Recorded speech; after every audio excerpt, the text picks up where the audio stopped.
a le droit de se mettre en colère, mais on a le devoir de se réconcilier. Il y a quelques années, j'ai eu un moment où moi-même je me suis fait peur. Il y a une colère profonde qui a surgi dans ma relation avec Marilyn. Et je m'en souviens comme si c'était hier où je me dis, mais Rodrigue, qu'est-ce qui t'arrive? Et j'étais en train de vivre, je ne sais pas si ça vous arrive, ça, j'étais en train de vivre un moment, je prends du recul dessus, mais qu'est-ce qui m'arrive? Et puis dans un second temps, je me suis dit, mais est-ce que dans cette colère, dans ce moment où j'ai perdu mon calme, est-ce que j'ai fait du mal à Marilyn? Et en fait, ça a suscité en moi la question de dire, est-ce qu'on peut vivre des moments de conflit qui peuvent franchir la ligne rouge de la violence? C'est-à-dire le conflit se transforme en violence. Et je me suis dit, ah, tiens, c'est intéressant parce que notre leitmotiv, c'est de dire, on veut transformer les conflits en occasion de croissance, les différences en occasion de force. Les duels en duo. En duo. Alors du coup, mais tiens, à partir de quand on est vraiment loin, on est trop loin dans la différence, trop loin dans le duel, et là, il y a des lignes rouges à ne pas franchir. Et c'est important d'avoir de quoi le discerner. On dit, ben là, ça va bien. En fait, est-ce que quand je me mets en colère, pour autant je suis dans la violence? Ou on pourrait raisonner de dire, ah mais s'il ne me bat pas physiquement, en fait, on n'est pas dans la violence. La violence. Ou alors, est-ce que aussi j'ai le droit d'exprimer une émotion autre que la joie? La colère, ça fait partie de la palette des émotions. Absolument. Est-ce que dans l'authenticité du couple, je ne peux pas aussi dire, bah là, je suis en colère et que ça monte? Et oui. Voilà. Le truc, c'est l'intégrité de l'autre, la sensibilité. Je pense aussi ça joue aussi avec les personnes, mais il y a aussi l'élément de la peur, quoi. Bon, alors la peur, c'est la clé majeure. C'est-à-dire, en fait, je pense qu'il faut distinguer le fait que l'émotion, comme tu viens de le dire, c'est une des gammes des émotions. Dieu se met en colère. Vous imaginez, on parle même de sainte colère. On peut même se mettre en colère sans péché, comme dit Paul. Donc ça veut forcément dire qu'on a à apprendre à accueillir cette émotion. Elle n'est pas que destructrice. Non, c'est un indicateur. C'est un indicateur que quelque chose se travaille. Et vient nous chercher tellement profond que ça nous met en rouge, quoi. Oui. Ouais.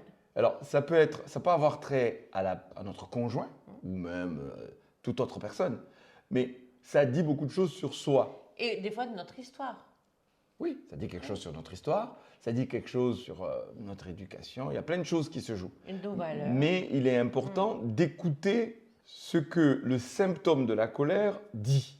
Donc, ça veut dire, on s'écoute déjà soi-même. Je vais vous raconter cette histoire où, après coup, je dis à Marilyn, et ça a même déclenché en moi le fait de dire, oh, où est-ce que j'en suis dans la gestion de ma susceptibilité? Parce qu'en fait, ça avait trait à la notion de susceptibilité. Et je montais dans les tours. Il y a des combinaisons qui font qu'on monte dans les tours. Puis d'un coup, je me suis dit, tiens, j'en suis où? Je m'évalue.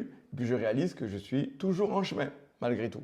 Et j'ai progressé, je crois, mais je suis toujours en chemin. Et du coup, ça parle plus de moi que de la circonstance de Marilyn. Maintenant, la question c'est, est-ce que au moment où je me mets en colère, je franchis une ligne rouge? Il y a une ligne rouge qui sont des indicateurs très importants pour que on se dise, mais est-ce que je suis dans une relation qui devient toxique en fait? Là, le conflit, il est tellement mal géré que ça en devient toxique et on s'abîme. Le climat est pourri, quoi. Non seulement le climat est pourri, mais dans un conflit, le climat peut être pourri. Ça fait partie dans le sens un temps. Peut-être explosif, mais pourri quand même. Enfin, pourri, je ne sais pas ce que chacun a sa représentation de pourri, mais un temps. L'enjeu, c'est dans la vie normale, quand les choses redeviennent. D'ailleurs, il y a une durée. C'est pour ça que Paul il dit aussi, ne vous couchez pas sur votre colère. C'est-à-dire que ça ne doit pas être dans la durée.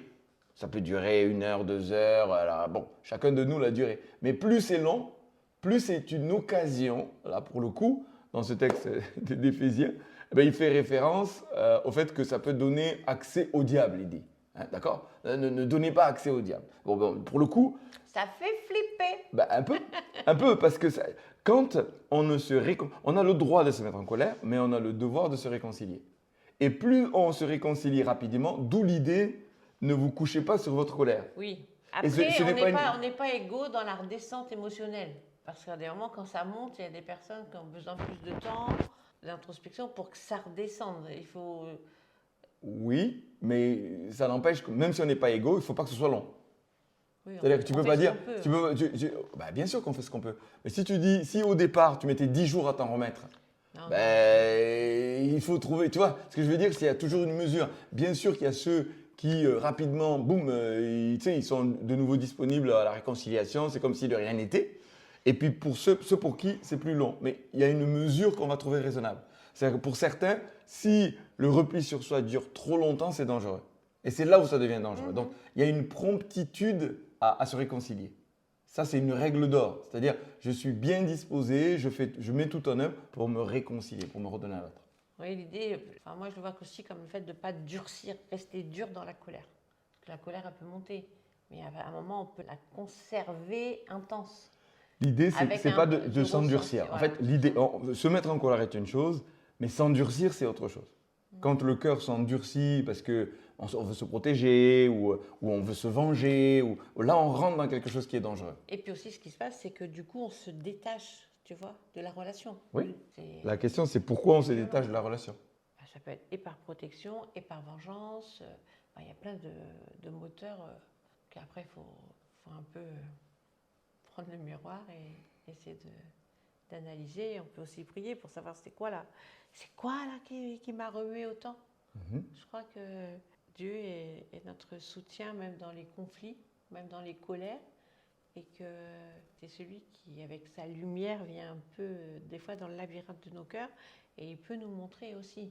Absolument, parce que ça renvoie toujours à quelque chose. Maintenant, l'un des indicateurs les plus forts qu'on ait franchi la frontière, où on est dans quelque chose qui est toxique, c'est ce que produit le sentiment qu'on a quand l'autre se met en colère. Si je suis capable, 3 questions qui vont nous aider à se repérer. Est-ce que je suis capable, après la colère, à rester moi-même? C'est-à-dire, ok, ben c'est la colère, ça fait partie des gammes émotionnelles, il y a eu de la colère. S'il faut se demander pardon, on se demande pardon. En fait, tout ce qu'il y a à faire pour que le calme revienne et qu'il y ait une réconciliation, quelque chose qui soit sécure, c'est passé, la colère est passée. Est-ce que je peux être moi-même? Je peux continuer à être dans ma personnalité intègre. Je me souviens, il y a quelques années, je me suis mis dans une profonde colère. Pendant que je vivais ce moment, je me suis moi-même demandé ce qui m'arrivait. Et en fait, c'était entre nous deux, puis je vois le truc se dérouler, et moi-même, je n'arrive pas à sortir de la chose. Et ça m'a renvoyé à un vrai travail sur moi. Mais en même temps, je me suis mis à me dire, mais pendant que moi, j'exprimais comme ça une frustration, une colère profonde, qu'est-ce qui se jouait sur Marilène, dans ce qu'elle ressentait? Est-ce que finalement, j'étais en train de lui faire du mal? C'est une vraie question. Et ça m'a conduit à dire, tiens, quelle est la frontière entre un conflit? Parce que notre projet, nous, c'est de transformer nos différences en force, passer du duel au duo. Maintenant, à partir de quand on franchit une sorte de ligne où on est dans une relation toxique, on est en train de se faire du mal. Et il est important de savoir quand c'est le cas et quelle réaction avoir au moment où on a franchi cette ligne. Et du coup, avec cette expérience, j'ai voulu me poser la question parce que fondamentalement, dans ce qui s'est passé, au moment où ça s'est passé, ça m'a renvoyé à moi-même. Et je me suis mis à refaire le point parce que j'ai tout un cahier sur ça vient d'où, ça se construit d'où, cette question de susceptibilité que vous pourrez voir, qu'on a déjà traité ce sujet dans d'autres vidéos. Eh bien, de dire où est-ce que j'en suis. Et là, il y a eu des cumuls d'éléments qui m'ont conduit à réagir très fort. Et ça parlait plus de moi que de la circonstance ou le Marilène. Ça parlait de moi. Et donc, j'ai continué mon travail et j'ai donc demandé pardon, enfin tout ce qu'il y a à faire quand je vois que j'ai perçu que j'ai pu faire du mal. Et souvent, quand je le fais, des fois Marilène dit « Ah non, non, mais moi ça me va, ça ne m'a pas posé de problème ». D'autres fois, elle va dire oui, et auquel cas, il y a une demande de pardon. Mais ça me remue tellement que je me dis « Oh, Rodrigue, qu'est-ce qui t'arrive là ?» Et donc, c'est simplement que la colère est un indicateur de quelque chose. Une frustration personnelle, ou alors les circonstances qui sont en train de se passer sont des déclencheurs d'une problématique qui n'a rien à voir avec les circonstances ou la personne. C'est juste personnel. Ça peut être au travail, ça peut être une frustration, ça peut être une tension, et puis boum, ça réagit. D'autres fois, ça a un rapport avec ce que l'autre est ou fait, mais qui ne le concerne pas lui. Ça renvoie à des circonstances passées qui me font déclencher une colère profonde. La colère en soi est une émotion dite négative, mais qui peut nous sauver. Oui. C'est un indicateur de mal-être intérieur. Et donc, il faut écouter la colère. La colère pour moi, finalement, c'est aussi positif que les autres, enfin, oui, en tout cas, aussi utile que les autres émotions. Simplement, il faut y prêter attention, aller regarder ce qu'il y a derrière et faire un travail sur soi. Donc ça c'est essentiel. La question aujourd'hui, quand est-ce qu'on franchit Oui. une frontière? Après, tu parles de la colère, mais il y a la colère sourde qui, des fois, peut être très destructrice pour nous-mêmes et pour le conjoint, parce que c'est quelque chose d'un peu caché. Et la colère explosive dont tu fais référence, qui sort comme un volcan et que du coup, quelque chose il y a eu un déclencheur. Mais en tout cas, c'est toujours intéressant de parler à froid après comment on l'a vécu. Parce que des fois, du spectateur de ce volcan en éruption qui arrive là, c'est quoi là? Je suis à l'île de la Réunion ou quoi? Et des fois, c'est déstabilisant, ça peut faire peur. Oui. Et du coup, ça dit aussi des choses sur la liberté qu'on a après d'en reparler. Oui. Alors, du coup, on peut se mettre en colère, et la colère, suivant le tempérament qu'on a, ça peut être une colère sourde, parce qu'on est introverti, parce que, voilà, par éducation, par beaucoup d'éléments, ça ne sort pas, d'autres, ça sort très fort. La question, ce n'est pas la manière dont ça s'exprime, que le mal que ça peut faire. Et au moment où on se met en colère, on peut dire ou faire des choses qu'on va regretter, qui vont justement être une offense pour l'autre. Ce n'est pas tant la colère elle-même, mais la manière dont on la gère, qu'on la canalise. Oui, et puis il y a aussi le fait que quand il y a de la colère qui est là, c'est comme si que ça impacte le climat de la relation. Oui. Et c'est quand ça impacte négativement le climat qui est pour moi, il faut vraiment qu'on... C'est pas juste un trop-plein qui fait que j'ai besoin d'exprimer, ça explose, ça redescend. C'est que ça impacte le climat, la liberté de s'exprimer. Oui, mais... Tu as juste envie de t'écarter, de pas être avec l'autre.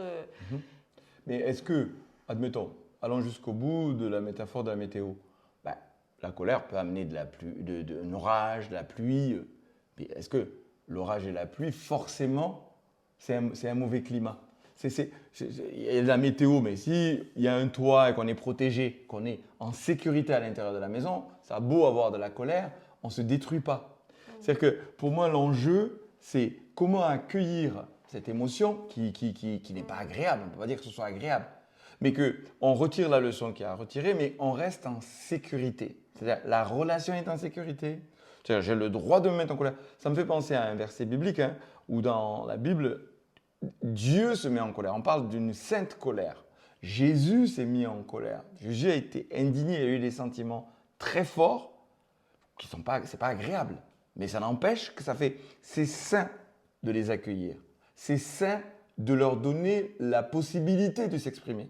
Parce que si on écoute, ça dit quelque chose sur soi, sur nous, sur son intégrité. Ouais. Ça veut dire que son intégrité a été touchée. Oui, oui. Donc c'est important de dire, oh, qu'est-ce qui se joue, comment je peux aider. Enfin, au moment où c'est en train de se vivre, on n'est pas là. Oui, mais après coup, de quelle manière on peut vivre avec des séquences de vie où il y a de la colère. Et c'est important, d'ailleurs, que les deux partenaires soient OK avec l'idée qu'il puisse y avoir de la colère. Déjà, de savoir, d'enlever le mythe qu'il n'y aura jamais de crise de colère dans une relation de couple, déjà, ça aide. Oui. Qu'il n'y aura pas de conflit, ça n'existe pas. Du coup, si tu pars de ça à la base, de dire forcément, à un moment donné, et très rapidement, ou un peu plus tard, on aura du conflit, on aura des colères exprimées. Ça fait partie de la vie de couple aussi. Oui, et puis donc, il faut que l'un et l'autre aient la liberté de pouvoir exprimer cette colère, mais qu'elle soit accueillie dans un contexte de sécurité. Ça ne devient pas une arme de destruction massive de l'autre. Ou un chantage. Ou un chantage, une pression, de la manipulation. J'exprime quelque chose qui dit mon mal-être, ou ma frustration, ou je ne sais quoi. Et c'est OK. En fait, il faut partir du principe. C'est OK, tu as pris la nouvelle formule, c'est OK. Oui, c'est bien. Oui, c'est bien. Okay. Donc, c'est dans le sens où on se dit que ça a sa place. Et du coup, c'est même pas, pour le coup, à refréner sa colère. Elle doit pas, parce que si elle ne sort pas, elle est à l'intérieur, elle se tourne contre nous. Oui, oui. Il faut que ça Non, sorte oui, d'une oui. manière ou d'une autre. Et donc, du coup, eh bien, on l'accueille. Ça, c'est la première des choses. Mais comme en plus, la parole de Dieu nous dit, hein, si vous vous mettez en colère, ne péchez point. Donc, ça veut dire qu'on peut se mettre en colère sans pécher. Donc, il est évident que la ligne rouge est franchie quand je viens faire du mal à l'autre dans ma colère. Et donc, il faut se dire, quand bien même c'est un volcan et qu'on pourrait dire, on peut pas, ça ne se maîtrise pas, ben si en fait. Faire attention à ce qu'on dit. Oui. Et faire attention à ce qu'on fait. On a le droit de se mettre en colère, mais dans ce qu'on dit et on fait, ben, on va respecter l'autre. C'est ça. On va respecter l'intégrité de Il y a l'autre. des phrases interdites. On ne peut pas toucher l'intégrité de la personne. C'est ça. La méchanceté, non. Oui. Gratuit. Enfin, même sous le volcan de la colère, il y a des mots interdits. C'est ça. Quand ça touche la personne, l'identité, même le physique, enfin, je veux dire, là, c'est carton rouge, quoi. Évidemment. Donc du coup, là, il y a des moments où on franchit. On pourrait se dire, tiens, est-ce que si je me mets à crier ou à manifester une colère violente en apparence, ça veut dire que forcément je suis dans la violence ou dans le fait d'attaquer l'intégrité de l'autre ou dans le fait d'être dans une relation toxique? Eh bien non, ce n'est pas systématique. La violence, ce n'est pas toujours la force de la foi. Tu vois, des fois, on peut... Les tempéraments méditerranéens ou même extravertis, ça claque vite, quoi. Mais c'est pas toujours ça qui est le plus violent. Et de l'autre côté, il ne faut pas se dire, ah ben tiens, il m'a jamais tapé physiquement et donc il n'y a pas de violence. Non, c'est pas une question. C'est une question. Alors, on va vous donner des indicateurs qui vont aider à dire est-ce qu'on a franchi ou pas la frontière de relations toxiques, violentes, etc. C'est est-ce que j'ai le sentiment, ou en tout cas je ressens que je peux être moi-même après la crise. Alors, dans la crise, on est dans la composition, on gère le volcan en éruption. Mais quand ça redescend et que la relation reprend après, alors, et idéalement, quand il y a eu une offense, quand on a fait du mal à l'autre, il s'agit de réparer, de demander pardon. Et donc là, c'est une autre vidéo sur la réconciliation, les langages de la réconciliation, pour qu'il y ait une vraie paix qui revienne. Mais admettons, on y est arrivé ou pas, ou on a appris à se réconcilier ou pas. Et des fois, il n'y a pas besoin de réconciliation parce qu'il n'y a pas d'offense. Parce que ça signifie qu'on a le droit de se mettre en colère, il n'y a pas d'offense. Bon, mais maintenant, après réconciliation, est-ce que je suis libre d'être moi-même? Ça, c'est un indicateur. C'est-à-dire que si après coup, ça s'est produit une fois, deux fois, trois fois, quatre fois, je suis plus libre, je suis dans la composition, j'ose plus être moi-même. C'est une question d'intégrité. Quand dans une relation, je ne suis plus libre d'être moi-même, c'est un indicateur qu'on est rentré dans un mécanisme, c'est des engrenages, sans qu'on s'en aperçoive toujours, ce n'est pas toujours intentionnel. Eh bien, il y a une sorte d'ascendance qui vient, d'emprise, de manipulation, qui fait que, attention, si tu appuies sur ce bouton, ça va mal finir. Et alors du coup, ça peut même être infantilisant, ça peut même être une relation finalement d'une figure d'autorité à quelqu'un qui finalement, on n'est plus à égalité. Le principe de la dynamique du couple, on est un vis-à-vis. Un vis-à-vis, c'est à l'égalité. Donc, je suis libre d'être pleinement moi-même et on apprend le vivre ensemble en sécurité et en liberté. Dès qu'on n'est plus libre d'être soi-même, dès qu'on n'est plus en sécurité, et c'est le deuxième critère, est-ce que du coup, je suis en capacité de dire vraiment ce que je crois ou d'exprimer un désaccord. La dynamique de la colère peut être là, ou d'ailleurs, il n'y a pas que la colère, il y a d'autres types d'émotions ou de fonctionnement qui pourraient produire cette même chose. Je ne peux plus dire un désaccord. Oui, après, ce que moi j'ai envie de dire, c'est qu'on peut aussi veiller à cette posture de ne pas passer en mode en dessous. C'est-à-dire ou de choisir de remonter. Tu vois, des fois, on peut être vis-à-vis pleinement. Vis-à-vis, mais d'être bien consciente. Ah, voilà, je retombe en mode l'enfant qui se fait engueuler. Hop, hop, hop, ça passe. je le conscientise et non, je me repositionne. Et c'est ça aussi le travail dans la relation, c'est que mince, je me suis repositionnée en petite fille ou voilà, non, je suis vis-à-vis, voilà, on est égal. Donc, c'est un travail d'affirmation de soi, de respect de soi et de positionnement et que dans les disputes ou même dans les discussions. Dans les quoi. conflits, Ouais. les désaccords. En fait, on pourrait se retrouver, chacun peut avoir il y a des triggers de colère qui vont manifester quelque chose comme ça de très fort émotionnellement, mais il y a d'autres triggers, le mécanisme de devenir une petite enfant, parce que ça rappelle ce qu'on a vécu dans l'enfance ou les conflits que j'ai eu avec les parents, les conflits que j'ai eu avec, bon, quelques ce type de... Et puis, il y a comme des réflexes, un réflexe. Et on peut voir son conjoint fonctionner de ce type et lui dire non, non, non, t'es mon vis-à-vis. Ça aussi, c'est très sain. Il n'y a pas à retomber dans ça. Appeler le fait que tu es libre de penser, d'être en désaccord, d'être toi-même et de l'affirmer et de veiller à ce que ce soit réellement le cas. Et des fois, il n'y a pas d'intention de dominer, mais il y a un mécanisme d'ascendance qui se met en place parce que l'un a une force de persuasion, a des raisonnements et arrive toujours retomber sur ses pattes. Il retombe sur ses pattes, a toujours le mot de la fin. C'est toujours lui qui a le mot de la fin, quoi. Parce que force de persuasion. Ça, c'est dangereux. Donc, du coup, la liberté d'exprimer et aussi, du coup, ça renvoie à une autre vidéo qu'on a faite sur l'écoute et l'écoute active. Ça veut dire, on a un désaccord, on a un conflit, mais je t'écoute. Je t'écoute avec qualité. Je t'écoute de telle sorte qu'à la fin, quand bien même on ne va pas être d'accord, eh bien, l'autre se sent accueilli et donc en sécurité d'être lui-même. Avec ses émotions, avec ses raisonnements, avec son histoire, etc. Tu es accueilli.